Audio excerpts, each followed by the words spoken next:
Olá, graça e paz. Seja muito bem-vindo a mais um Direto com a Palavra, nossa única regra de fé e prática. Estamos discorrendo sobre o livro de Neemias, hoje capítulo 2, Falando de Neemias mandado a Jerusalém. No mês de Nissan, no ano 20º do rei Artaxerxes, uma vez posto vinho diante dele, eu o tomei para oferecer e lhe dei. Lembrando que ele era o copeiro do rei, E ele experimentava o vinho do rei, o alimento, para ver se não estava envenenado. Era aí uma posição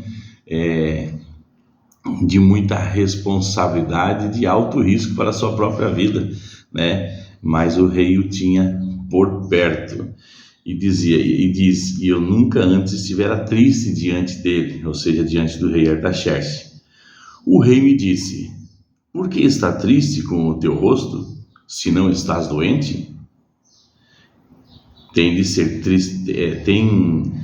tristeza no coração. Então temi sobremaneira e lhe respondi: viva o rei para sempre.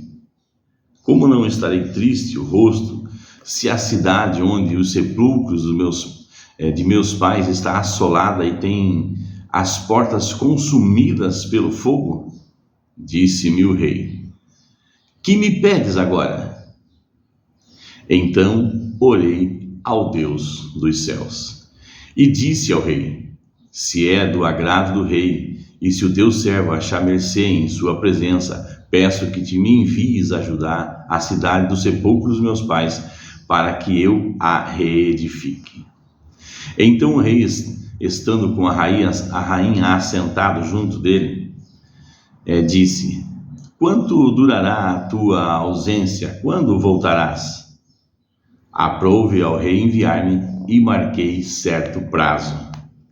E ainda disse ao rei: se ao rei parece bem, dê-me cartas para os governadores da além do Eufrates, para que me permitam passar e entrar em Judá, como também carta para Asaf, guarda das matas do rei, para que me dê madeira para a viga das portas da cidadela do templo, para os muros da cidade e para a casa em que deverei alojar-me.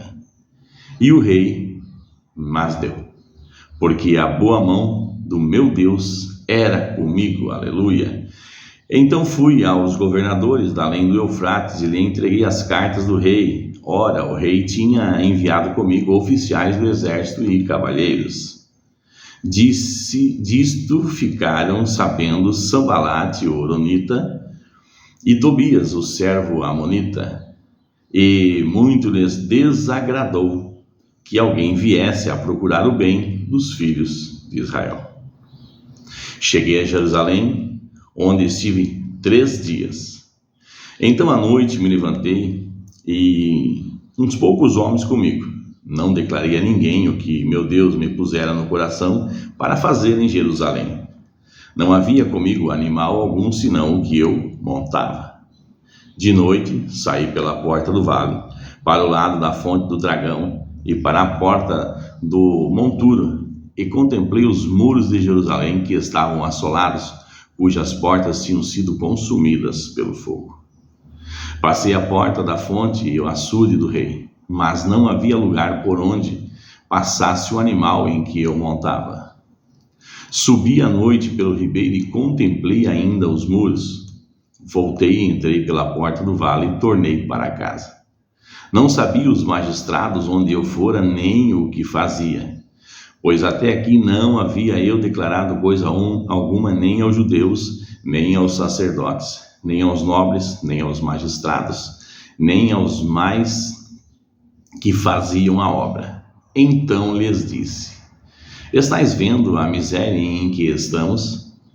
Jerusalém assolada e as suas portas queimadas. Vinde, pois, reedifiquemos os muros de Jerusalém e deixemos de ser o opróbrio. E lhes declarei com a boa mão do meu Deus estivera comigo, e também as palavras que o rei me falara. Então disseram: dispomos-nos e edifiquemos e fortalecemos as mãos para a boa obra, Louvado seja Deus. Falando aqui de união, cooperação, né?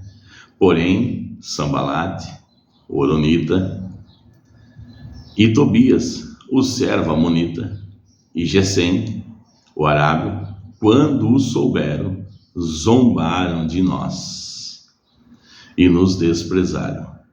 E disseram: que é isso que fazeis? Quereis rebelar-vos contra o rei? Então lhes respondi: o Deus dos céus é quem nos dera bom êxito. Nós, seus servos, nos disporemos e reedificaremos. Vós, todavia, não tendes parte, nem direito, nem memorial em Jerusalém.